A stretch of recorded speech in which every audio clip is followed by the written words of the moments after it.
Hello friends, welcome to my channel. आज हम class 10 का चैप्टर नंबर 4.2 का क्वेश्चन नंबर फर्स्ट करने वाले हैं। गुणनखंड विधि से निम्न द्विघात समीकरणों के मूल ज्ञात कीजिए। इसके अंदर 5 क्वेश्चन है। फर्स्ट के अंदर x² minus 3x minus 10 equal to 0 पहला क्वेश्चन है। द्विघात समीकरण को हम लोग लिखते हैं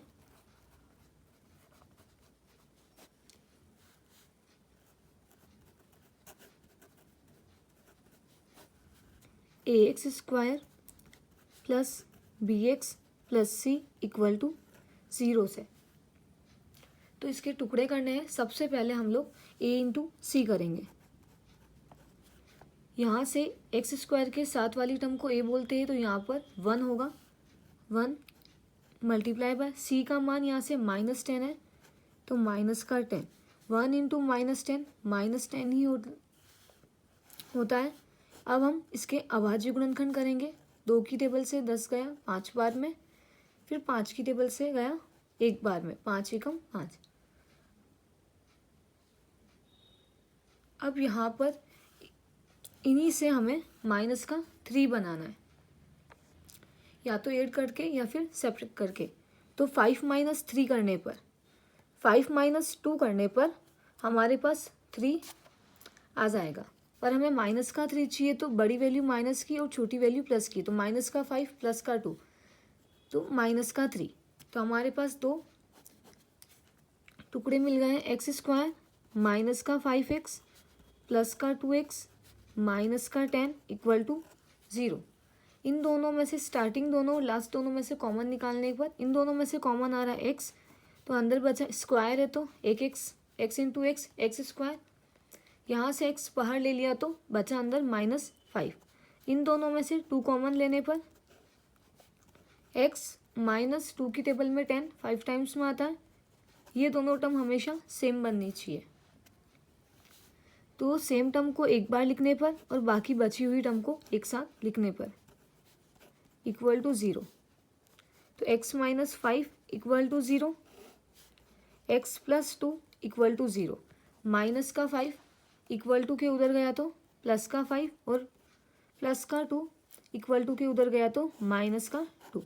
ये हमारे पास x के 2 मान आ गए। हमें इनके गुणनखंड विधि से ही हमें इन दोनों के मूल ज्ञात करने थे।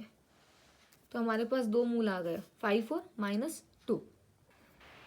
फर्स्ट का ही second question 2x² plus x minus 6 equal to 0।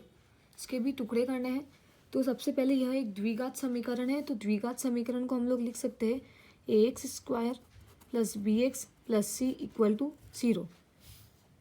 सबसे पहले a इंटू सी करेंगे। यहाँ से a का मान 2 है, मल्टीप्लाई c का मान माइनस का 6 है। 6 इंटू 2 करने पर माइनस का 12। अब इसके अभाज्य गुणनखंड करेंगे। 2 की टेबल में 12 गया 6 बार में, 2 की टेबल में 6 गया 3 बार में, और 3 की टेबल में 3 1 बार में। अब यहाँ पर प्लस का 1 बनाना है, तो इन्हीं टुकड़ों से हमें प्लस का 1 बनाना है। तो हम लोग लिख सकते हैं 4 और 3, 2 2 जा 4 और 3। तो 4 माइनस 3 करने पर हमारे पास प्लस का 1 बन जाएगा।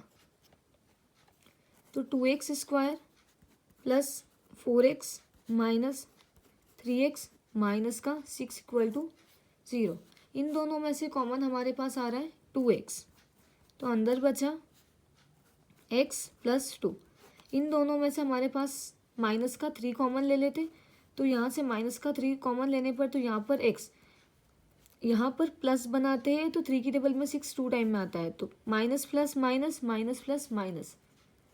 तो ये दोनों टर्म सेम बन गए इनको एक बार लिखने पर और बाकी बची हुई टर्म को लिखने पर। 2x minus 3 equal to 0। इन दोनों को 0 के इक्वल रखने पर 2x minus 3 equal to 0। Plus का 2 बराबर के उधर गया तो माइनस का 2x, माइनस का 3 बराबर के उधर गया तो प्लस का, और 2 मल्टीप्लाई में है तो यहाँ पर डिवाइड में जाएगा। तो x के 2 मान आ गए, x इक्वल टू -2 और x इक्वल टू 3/2।